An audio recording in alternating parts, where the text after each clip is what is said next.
Did you know that the guy who made Evangelion wrote and directed movies for not only Ultraman and Kamen Rider, but also for Godzilla? Welcome to the Fussboy channel, and if what I just told you sounds interesting, then watch this video to find out all about it.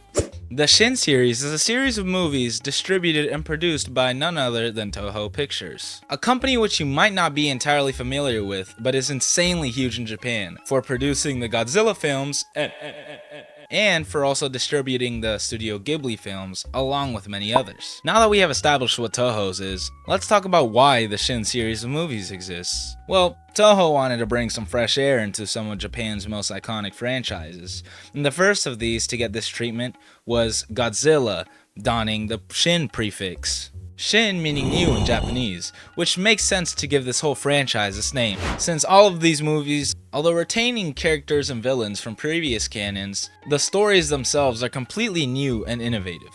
Kinda funny that Nintendo also used this for their new 3DS line, and 2DS I might add.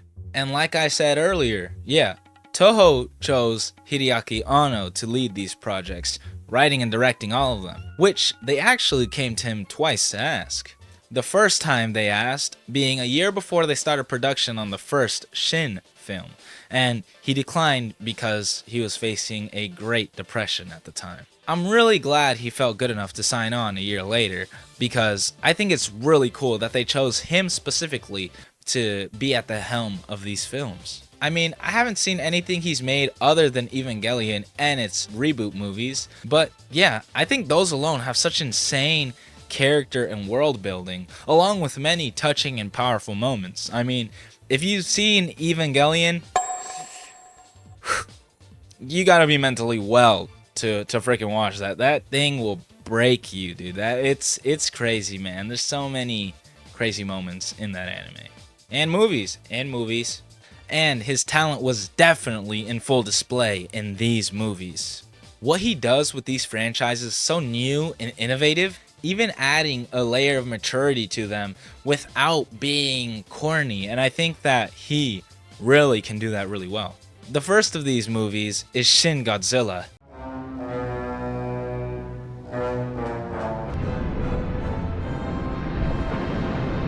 And I do talk a lot about spoilers in this video, so please, I highly recommend watching these movies before, because they are super duper good. Like, I really fell in love with them in the production of this video because they're amazing. They're amazing. But as I was saying, I myself really love the Godzilla franchise, which I may delve into in another video. And that is kind of just another reason why this is my favorite movie, along with it being very good. This movie is actually a really interesting take on the Godzilla franchise, being a political commentary on the Tohoku earthquake and tsunami disaster, which was a horrific natural disaster that completely decimated a lot of Japan's coastal towns and just did a bunch of damage. I mean, imagine the damage that followed one of the biggest earthquakes followed by one of the biggest tsunamis. Not only that, but he evolves in this movie, starting off as a little Godzilla who mindlessly destroys anything in his way, leaving a trail of chaos anywhere he goes. And these forms actually are named after the towns that they wreak havoc in. I don't really know them at the top of my head, but I remember I think the most small one was the most popular, or the one that had no arms. I'll speak about that a little bit more later. And in the film, the government was doing close to nothing about this, holding meetings, then changing rooms, delaying an actual response to this fast-growing danger. I mean, they didn't even want to believe this was an actual creature at first. In the film, the Japanese government really does a bad job of handling the disaster, leading to more and more casualties. This very much was taken from Japan's poor response to the real-life tornado tsunami, and if it weren't for a very small group of people, they would have been cooked. Later in the movie, he starts evolving, standing up on his hind legs and forming stumpy arm-like appendages. And at first, I thought this would be a character that Godzilla would fight, but I was wrong, as he ends up growing into the Godzilla we know and love. Although, I don't know, he looks a little creepier, like he gives me a horror movie vibe. I don't know why. Maybe it's just Hideaki Anno, just classic Hideaki Anno. I just think it's funny. Not even Godzilla himself But a transformation became really popular, even making merchandise of it, I'm pretty sure. But this just shows how successful this film was in Japan, being the second most successful film of that year, none other than Your Name being above it. This film is just full of really memorable quotes and symbolisms. I also really like the tone of this movie and how it was kind of serious, much like Godzilla Minus One. I also like how in this one, Godzilla is an actual villain, much like in Godzilla Minus One, and I noticed that's not really the case in a lot of the American movies. But yeah, going back to the plot of this movie mainly follows Hideki Akasaka, and, well, just that whole prime minister group. He is the special advisor to the prime minister, and we mainly see a lot of the government. And later on in American Lady is introduced to help Japan take down this being. And after an unsuccessful attempt of taking down Godzilla, Japan is faced with the fact that they have 2 weeks to evacuate before the US drops an atomic bomb on them again. Which, you know the significance of why they wouldn't want that to happen.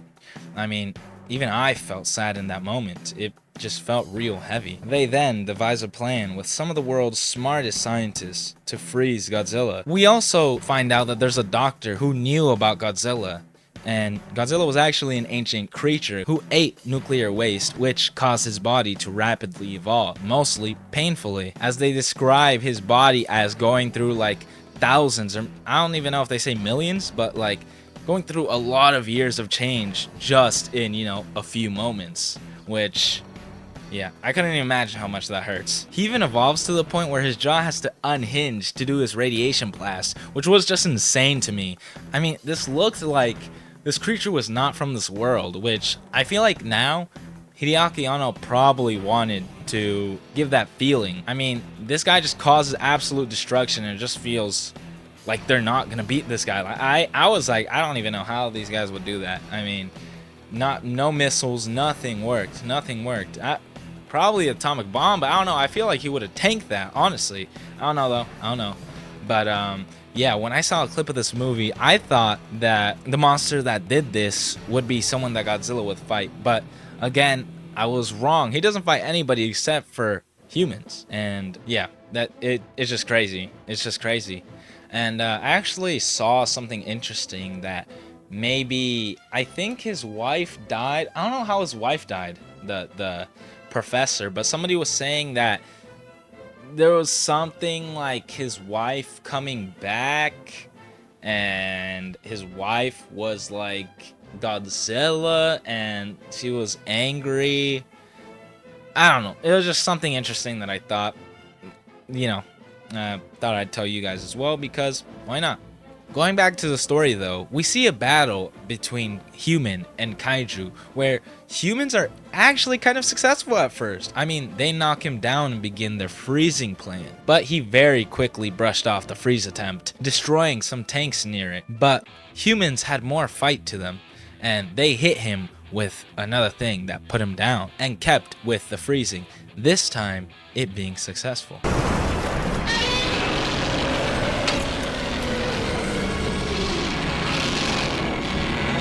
We then see our main characters celebrating their win and survival, even setting up the future of our main characters' careers. Hideaki, somebody telling him that, I don't know what they said, but they were kind of saying that they need a new prime minister, and I don't know if they said it'd be him, but we're pretty much hinted at that he's gonna be the prime minister later, because I mean, he does a lot of stuff, bro. Like, he really was the reason why they took it seriously.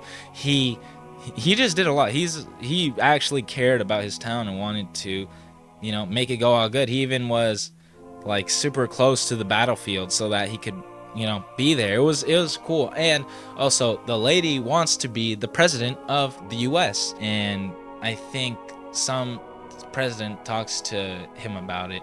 I think she talks to the president earlier on in the film, and it's like, oh, if this doesn't go well, you know, you're kind of screwed. But yeah, I mean, both of their careers look very good in the future, and we can kind of assume what happens in the future. But as the movie ends and we go into the credits, it zooms into Godzilla's tail, and we kind of see some beings coming out of it, some human-like creatures. And of course they're frozen, but if he wasn't frozen, these things would have probably came and helped Godzilla destroy the rest of the town.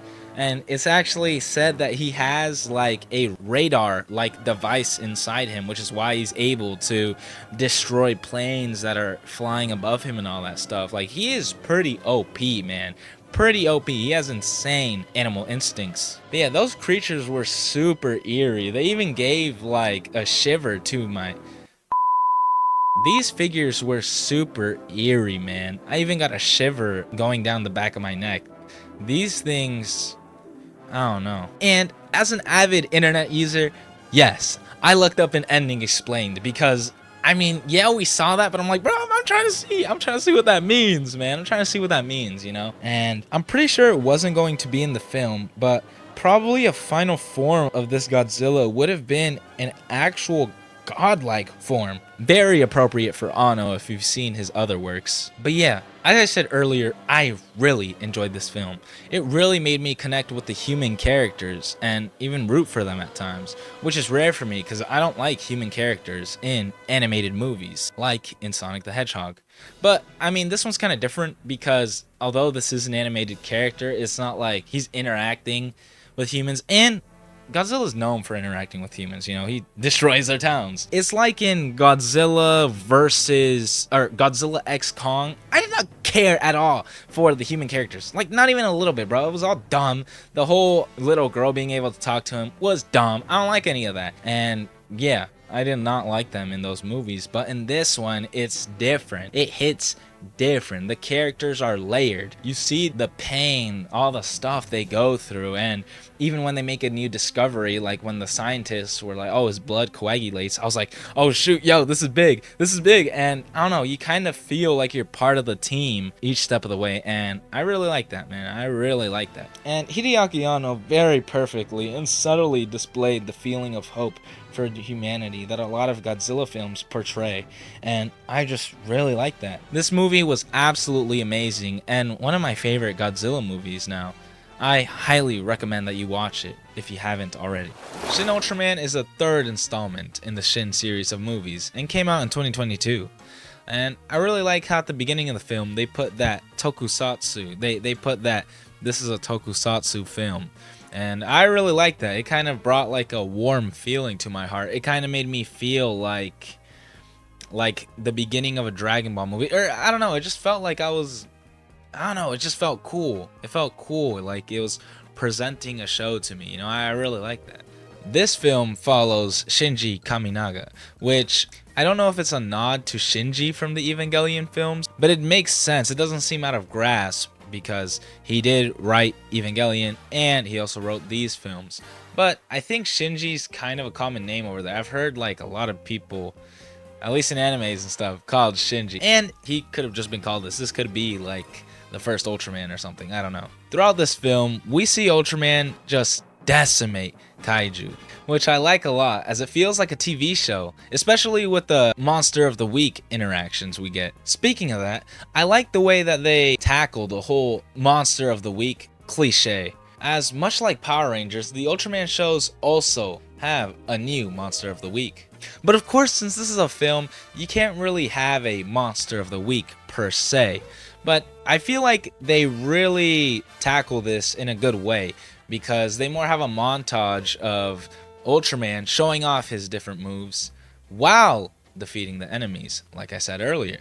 And everything is pretty lighthearted in the movies. The only other thing that Shinji has to deal with is people trying to find out his identity, and that's basically the most of his worries. That is, until an extraterrestrial by the name of Zarab, who is basically all-knowing and has powers to imitate people and create illusions, and was even able to shut off the power in their government facility. Oh yeah, I forgot to mention, Shinji works for the SSSP, which is an organization made to research and defeat aliens and kaiju.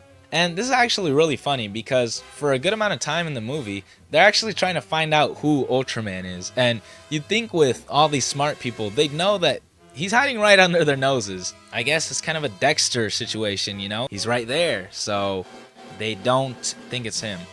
I don't know, I've never watched Dexter though. And yeah, I don't know, this movie just has sort of a nice feeling to it. It's not dark, but it is mature. and is still able to be lighthearted. The sound effects all sound like they've been pulled from the TV, and so does the music, and this feels like an amazing touch. If you've never seen Dragon Ball in Japanese, the music is very reminiscent of that. It sounds kind of dated, but in a good way. It's very jumpy and uses instruments that I feel like I've never heard before, but they just fit the scene so well. I really love it. The special effects in this movie are also kind of like this, reminding me of the times when I'd watch Power Rangers and there'd be like a huge blast. And they look the same, just very good. And I don't know, I just think it's super cool that all these tokusatsu things, you know, when they destroy an opponent, just a bunch of smoke would pop up. I think it's really cool. I do like it a lot. I don't know, it still looks like it fits this cinematic ass movie. Whoever chose to do this absolutely cooked. It feels like I'm watching a TV show but on the big screen. And I think that's what Hideaki Anno wanted to depict, as this is a classic television series, as this is a classic television series. I don't know why I was saying it so weird, bruh. I'm really happy that Toho chose Anno to write and direct these movies, because if these decisions were on him, chef's kiss. Just chef's kiss, man. Speaking about Zarab again, he ends up going invisible to kidnap Shinji after he talks to his informant, and he then uses an illusion of Ultraman to destroy towns, painting Ultraman as a villain, which I think is actually a really smart plan, and yeah, just shows that these aliens are cutthroat. The way Shinji gets out of this is his buddy, who we're introduced to earlier in the movie, finds out his location and tracks him down. After he frees him, a big hand comes in and grabs Shinji and his buddy, but we see that he almost grabbed them as Shinji became Ultraman, and he puts his buddy to the side on the top of a building for safety. It's actually kind of, you know, I'd put them somewhere else, bro. These buildings fall down, bro. Like these guys. And after an awesome fight, Ultraman is able to defeat Zarab, and we think that this is all good, you know, everything's peaceful, but I think the day after, Shinji's buddy is gigantified and roaming around the town they're in. I don't know what it is. I don't know what town they're in. But yeah, after this, we see that this was actually somebody's plan, another extraterrestrial. And yeah, it's just, I like how they keep on going with the, you know, once the train is going, it does not stop. Boom, another villain. And we find out that the villain gigantified his buddy because he more just wanted to show the Japanese government that he has the same tool that Ultraman uses to transform. And yeah, this is probably something that humans should not have easy access to. And obviously, this led to Ultraman wanting to stop this. This led to Mephiles revealing his true form and gigantifying to Ultraman's height for a very cool and well shot fight in what seems to be an oil rig. But after they do a clash, Mephiles sees something in the distance that looks to be Ultraman, but in a sort of different color scheme. He's like gold and black. And after this, he just concedes and leaves. Like, he just straight up tells Ultraman that the fight is over. I think he says like, oh, we cannot go on, or something like that. He might have said they're well matched and the fight won't do anything. Nah, I think he just straight up gave up. And you might be thinking, oh wow, is that it? No, we keep going.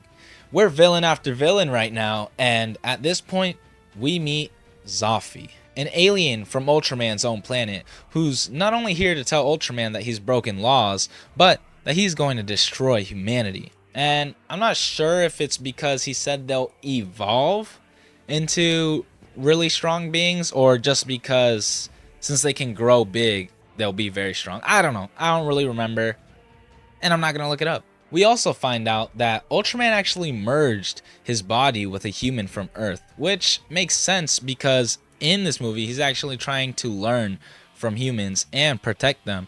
Early on, he's like in the library just reading a book. Zophi then starts a weapon that will destroy the Earth in 12 hours. I think not only the Earth, but the whole star system that the Earth is in. And he says that you cannot stop this.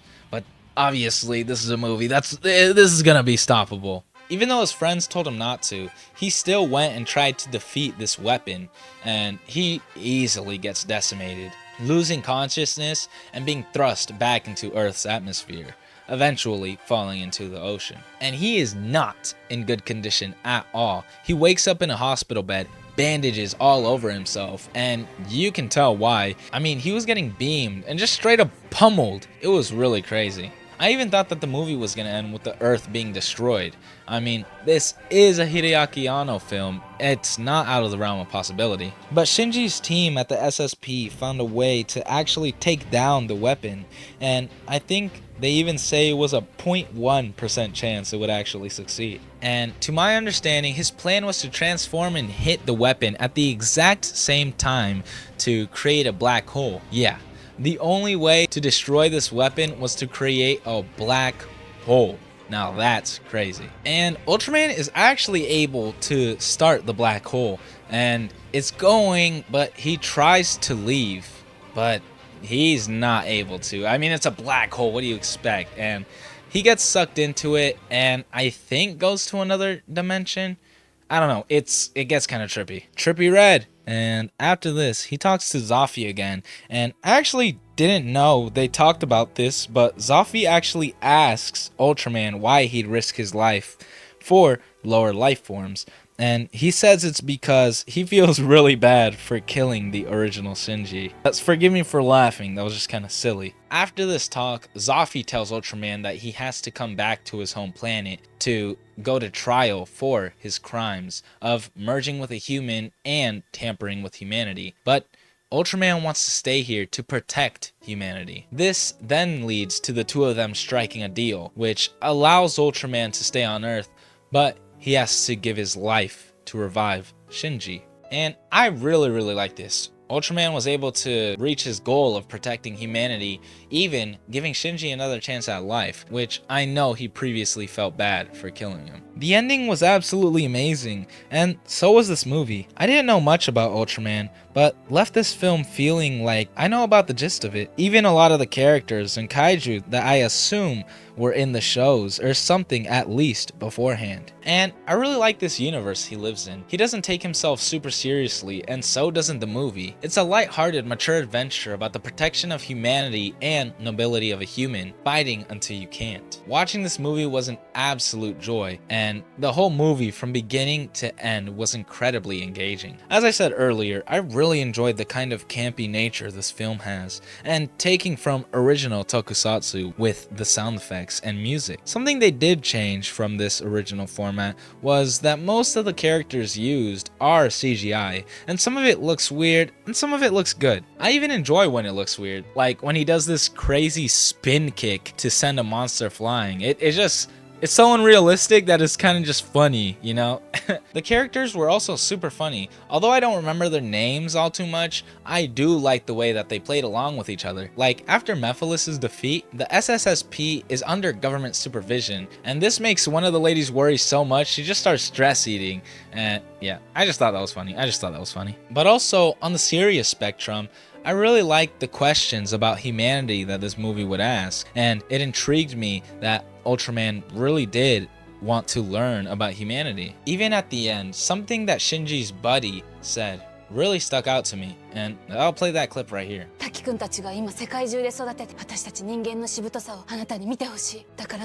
All in all, this was a great action-packed and emotional film that was an insanely amazing watch, and just like the prior movies, I hope that you guys watch this one too.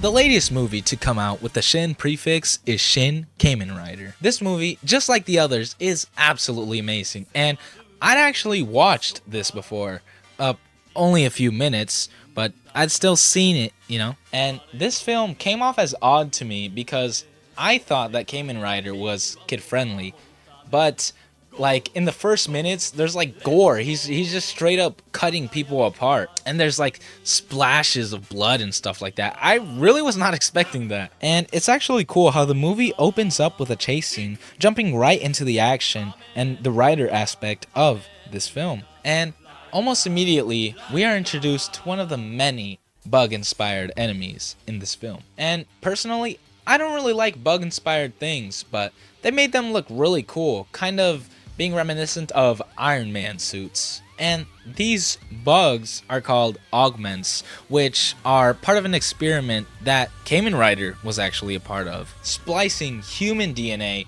with insect DNA, all being manufactured by a secret evil organization called Shocker. And we find out that Kamen Rider is actually a grasshopper aug.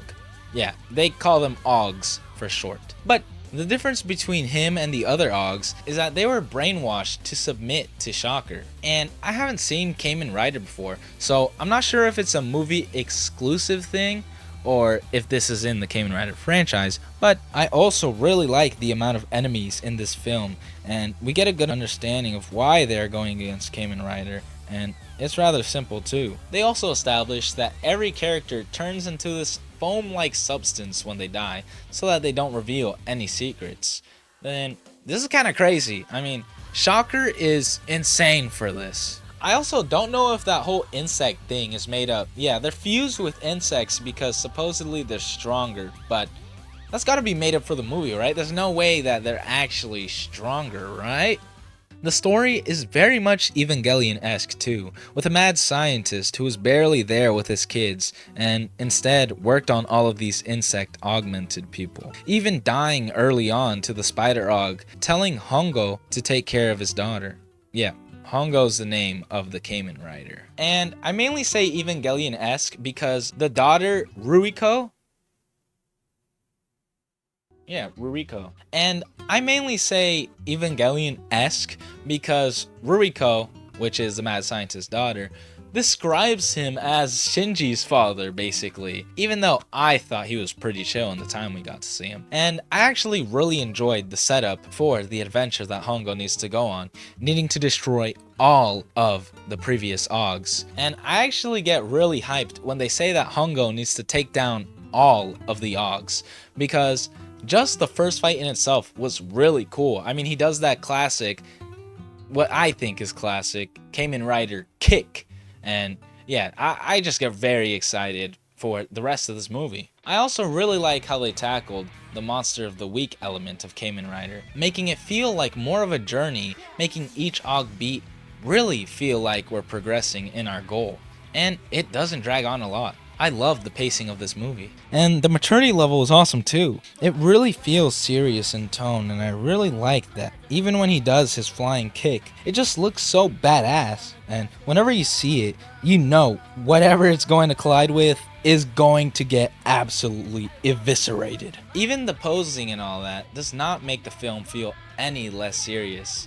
Everything feels appropriate for this film. And I say this because the movie takes place right after Hongo is saved from the experiment facility, and all of the other insect augs are already established. And I like how it was revealed that the Wasp aug used to be friends with Ruriko, but they haven't been friends for a while, presumably because of Shocker's brainwashing. But yeah, things like that make me feel like, oh, this is a real world, it's living and breathing. And after this, they get into a fight, which is hyped up to be really epic, because these are two of the most powerful augs, and she even gets powered up by using people's prana, which is the power force in this movie. Kind of like a physical embodiment of life force, created by nature and wind. The wind is actually what allows Kamen Rider to transform too, which comes into play a bit later in the movie. But the fight kind of ends up a little like Dragon Ball, where you mainly see them fighting at a fast speed, which more shows their power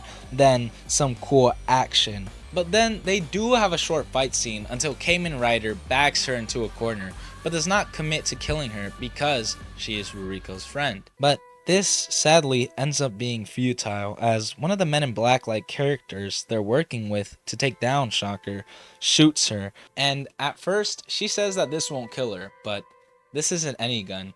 This gun is specifically made to kill augs. And this actually made me sad, as the Wasp said she wanted to be with Ruriko, and even Ruriko and Hongo were shocked by this. And I'm just gonna glaze Ano again. He can really make super emotional and powerful moments even though we had just met these people. I don't know how he does it, but it really felt real and genuine. And yeah, I just wanted to glaze bro real quick. And after this, we cut to a safe house where the Kamen Rider team is, and the man who killed the Wasp Og is telling them how it was out of his hands and he had to do it. And I was just like, yeah, they probably know that. I don't think they want to hear that right now though. But that's very much in his character, seemingly lacking social skills and being emotionally detached, which makes sense as to why he was a perfect fit for this job in the first place. In the warehouse, Ruriko almost diva-like complains that she doesn't have clean clothes in a shower, and almost instantly after,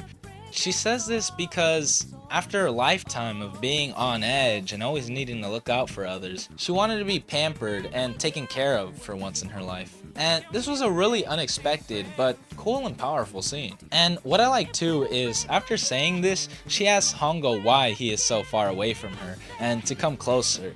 But he just goes, I'm close enough to protect you. I don't need to come any closer. And I don't know, I just like that. It was a nice humorous addition to an otherwise emotional scene. And after this, we get a glimpse at who we're about to fight. The Butterfly Og. Ruriko's brother, who was actually foreshadowed earlier in this movie. And he has 2 Og morphers. Yeah, 2. You know it's about to get serious. And after this, we get ready with the Kamen team to go fight the Butterfly Og. And once we're there, the Butterfly asks if Hongo slept with his sister, which I just thought was really funny. Like, it's just, why do you ask that? Why do you ask that? That's a weird relationship to have with your sister. We also get a reveal that there's another Kamen. This one being more powerful and is actually brainwashed to follow orders, even though in his mind he's still kind of conscious because he says that he doesn't really want to be doing this. I don't remember when, but you know, there's obviously a conflict there where he's like, oh, I'm not sure if I should be doing this, but I'm gonna do it anyway. We also learned that the Butterfly Og's goal is to take everybody to the Habitat world, which is basically a state of limbo where you can't lie. And he wants to do this because he thinks it'll be a utopia since it's a world without betrayal and sorrow. And after this, it seems like we're about to get an epic fight, but again, Hongo takes Ruriko and flees, with the other Kamen Rider following suit. We then get a pretty sick fight at a bridge where Hongo is quickly defeated. I mean, the other Kamen Rider makes quick work of him, just easily breaking both of his legs. And Ichimonji, which is the real name of the other Kamen Rider, has a change of heart because Ruriko pleads to him to spare Hongo. I don't know if that's what actually happens, but I'm not looking it up. After this change of heart, things seem good, and Ruriko is doing something. She's like doing that. It actually might be in the middle of her pleading for him to spare Hongo. She just gets stabbed in the stomach, and I thought this was some sort of thing that the other Kamen Rider, Ichimonji, did, but no. It's then revealed that there is a not only chameleon praying mantis Og who describes himself as the most powerful Og. I'm thinking maybe it's because he's invisible. I mean, not only that, but praying mantises are also, you know, crazy with their arms and stuff. I mean, the moms killed the husband whenever they, you know, have a kid. So I guess he's right. Maybe he's right. But also, just a sidebar, I think it's really cool that we just get a bunch of really cool characters in this movie. But yeah, that really fucks up Hongo, and he can't even do anything because his legs are still broken. But Ichimonji steps in to absolutely destroy this guy, which he does in a really cool fight. The fight is kind of cool, but Ichimonji makes pretty quick work of him. After this, Hongo finds out that Ruriko actually sent them a message before she died. And it's actually foreshadowed earlier, as there's a scene of her filming this, although we didn't know it at the time. And after seeing this message, and presumably being healed, he is ready to take down the Butterfly Og with Ichimonji in tow. And on their way to his lair, there's a really cool and action-packed fight scene between the Double Riders and what are called phase variation Ogs, which are basically clones of Kamen Rider. And this fight is sick because there's some really cool riding and just cool shots and action. It just felt like a treat to watch. And once they defeat them, they're finally ready for their final confrontation with the Butterfly Og. And I don't remember if it was this time or before, but the butterfly og finally transforms, and it's super creepy. His suit goes on, of course, but then his face like splits into two, and some antlers come out, and the unsettling vibe of it all is executed so well. And this is just classic Hideaki Anno. He's always able to create a really unsettling body horror-esque scene that will leave your skin crawling. And the fact that he can always put a new spin on that constantly is just amazing. But going back to the fight, we also see that the butterfly has huge wings. At least I think. It looks like it at some point, but then we never really see it again. He then puts on a mask that looks almost exactly like the Kamen Rider mask, just in blue. And he even puts on a scarf that's exactly like Hongo's, but in white. And he then calls himself Kamen Rider Zero. And then there's a really cool fight scene between the two Kamen Riders and the Butterfly Og. And I can't lie, they kind of get their asses kicked. He's doing a bunch of flips and stuff, you know, different movements, and he even has blue flashes whenever he hits them. It looks painful. The two Kamen Riders are even able to wear him down a little bit, the Butterfly Og even calling them pesky. And then there's a moment where Hongo and the Butterfly Og are tussling, a moment very reminiscent to when Pikachu is slapping the other Pikachu in the first Pokemon movie. And I say this because the Butterfly Og gives his reasoning to changing the world, saying that it's because his mother was killed due to human absurdity, and tells Hongo that he himself can destroy the organization and take everybody to the realm to avenge his family. And Hongo says that his family wouldn't want that, and he even tells him that his own father was taken down because of human absurdity. And I actually like that Hongo talks about his father on, and you actually don't find out about why he talks about his father until this moment. I think it might be revealed a little bit earlier, but yeah, you don't really get the whole scope of it. And that's just another thing I really like about the movie. Like, there's just so many things like ingrained, is that the right word, ingrained in this film. And I don't know, I like all the stuff that we find out about the movie. But Hongo telling the Butterfly Og this doesn't really change his mind. In fact, it makes him ask him why. Why wouldn't you want to avenge your father then? And then the Butterfly Og proceeds to burst Hongo's morpher, which is portrayed in the classic 3-angle style, where it shows it one angle, then it shows it from another, and then from another, which I liked a lot. That was a nice touch. It's a classic. It's a classic. But although Hongo just had his morpher broken, this does not stop him. He holds the Butterfly Og down and tells Ichimonji to come, and this leads to Ichimonji bashing his head against the Butterfly Og's helmet, both of their helmets breaking, and this allows Hongo to grab his helmet and put it onto the Butterfly Og, and this then leads to him talking to Ruriko's consciousness, since her consciousness was uploaded to the helmet, and Ruriko asks him to stay with her so that they could be together in the afterlife, or something like that. I don't know, they'll be together somehow, but he tells her that there's not enough room in this place for them. But yeah, the Butterfly Og rejects her offer and takes off the helmet,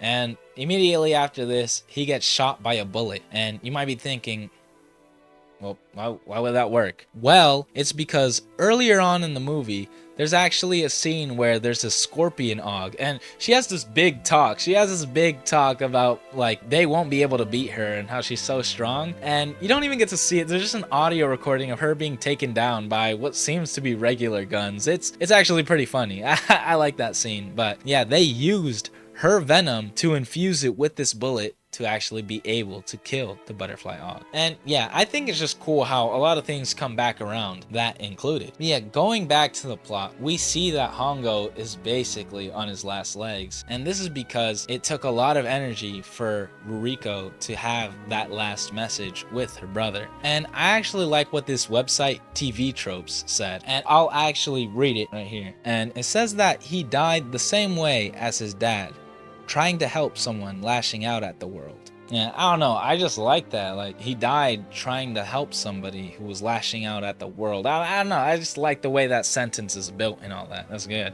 And after this, Ichimonji is just super sad, saying, "Alone again? Seriously?"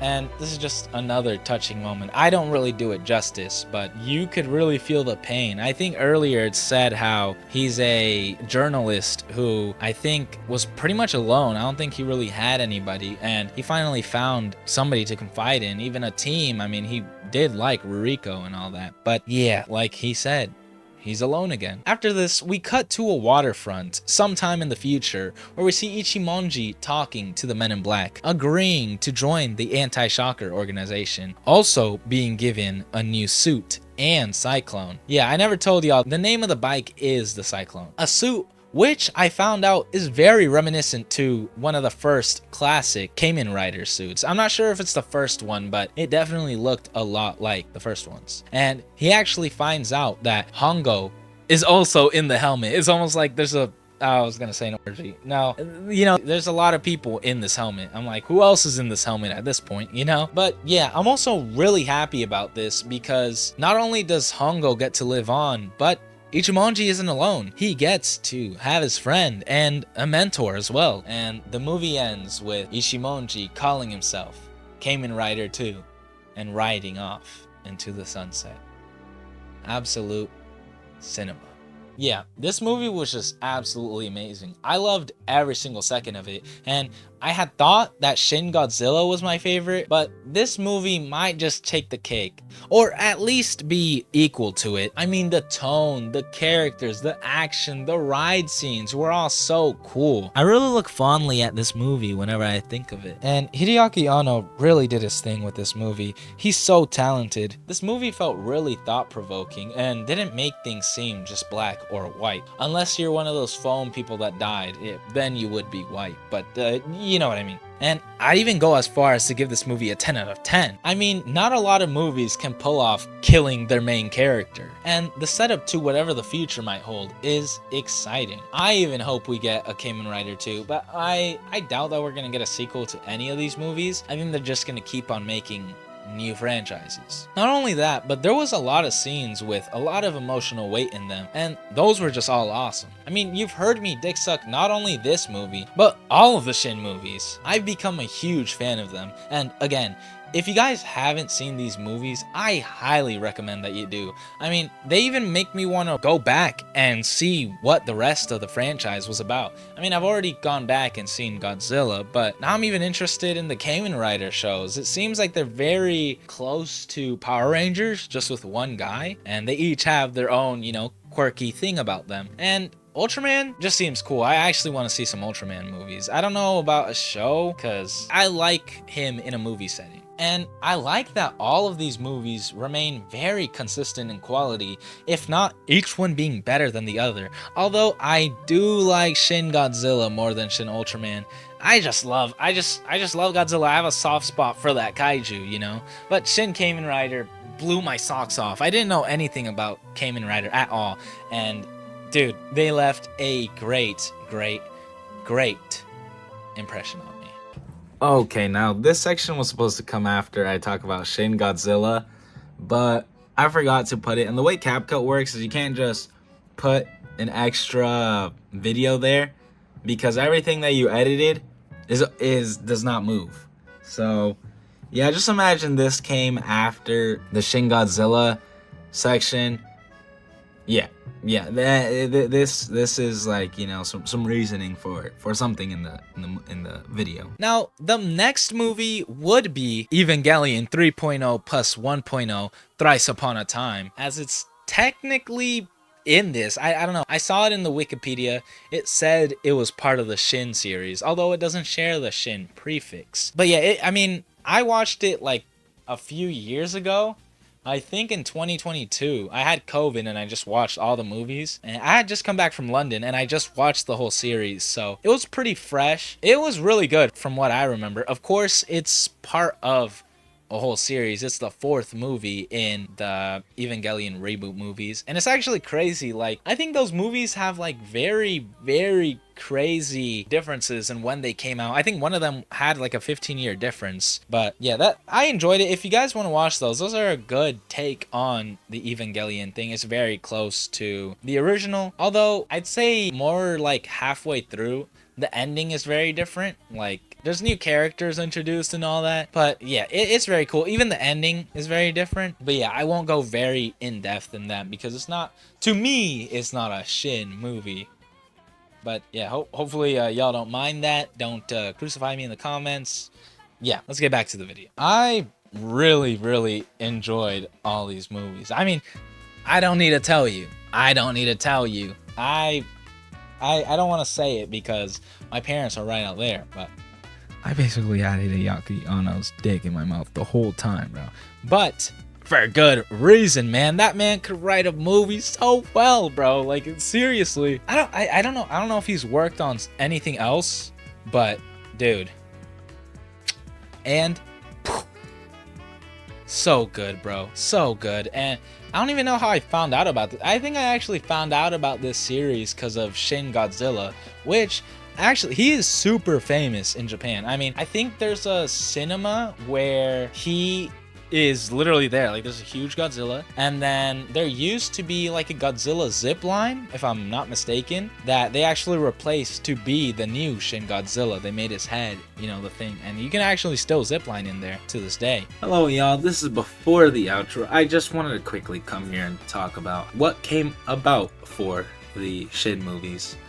There's of course SH Figuarts of, I'm pretty sure, every single movie. There's Kamen Rider SH Figuarts, Shin Godzilla, and Shin Ultraman. There was also a St. Mark's Cafe Shin Ultraman collab that I saw. There was also a really cool collaboration between Switch Planning, which I've never heard about, but it looks to be a jacket, and that actually looks really cool. There's a Shin Godzilla Switch Planning collab, and that jacket looks beautiful, bro. I probably already did put it up, but it looks amazing. It has Mount Fuji in the background. It's got sakura petals, cherry blossom petals. It's cool, bro. It's really sick. Maybe when I start getting money in, I'll probably get one of those. That thing is sick. I think Shin Godzilla also got a collab with Battle Cats. I don't know if it's Shin Godzilla specifically or just Godzilla, but yeah. And they also all had like some video game things. I see like ads for a mobile game.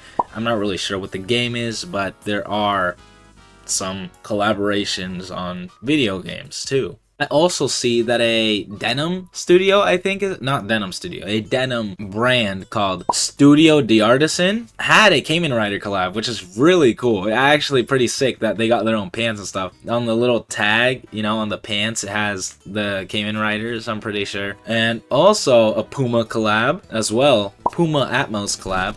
And I think the coolest one, a Bathing Ape collab, bro. They had a Bathing Ape collaboration! Baby Milo with the 2 Kamen Rider. Dude, so sick. So freaking sick, bro. It really is cool. I might look into getting that. I loved the Kamen Rider movie, bro. The Kamen Rider, magnificent. Kamen Rider also had a collaboration with G-Shock, which is silly because it's actually like a Shocker thing, which is like G-Shock, you know, Shocker. Pretty cool. And sorry if I missed any other collaborations. I was just doing a quick sweep. I just wanted to do quick research about it and just mention that to y'all. But yeah, I just wanted to quickly, you know, do a little follow-up. Talk a little bit about the merchandise, you know, get my fangs even deeper into the neck of the Shin series, you know. And yeah, I'll let past me take the baton and give y'all the outro. And yeah, I'm glad I was introduced to Ultraman, especially in a great way. I think Hideaki Anno really did pay homage in a great way to Ultraman. He really showed why these franchises were so popular and why they were worth reviving in the first place. It was great, man. It was great. I really had a fun time watching all these movies. It was a pleasure. And honestly, the hardest thing about it was writing the script. Like that was the hardest thing. But he's not watching this. But thank you for giving us this, bro. This was peak. It was so good. And hopefully you guys enjoyed watching this video. I don't even know when it's gonna come out. I have a lot of editing to do, but yeah, man, I thoroughly enjoyed myself. I think that this is going to be a different type of video than what I usually make. But yeah, I hope it goes over well. I don't think I've talked about movies. Actually, I have. I'll put it right here. But yeah, man, let me know if you guys want to watch this, you know, if this made you guys interested at all in the franchise. And although I did talk about it a lot, I did not really spoil a lot of stuff. I did gloss over a lot of things. So there's still a lot of cool things for you guys to find for yourselves in each of these films. And yeah, man, if you guys are watching to the end, I really appreciate it. I seriously do appreciate it from the bottom of my heart. Every second that you guys watched this video, I'm happy you did. I'm happy you did, and I hope that you guys enjoyed yourself at the end of it. Well, what do YouTubers say? Oh yeah, leave a like, subscribe, even hit that bell. Hit that bell. And yeah, man, I'll cut it short like that. Have a great day and or morning and or night, whatever time you're watching this. Have a good one. Peace.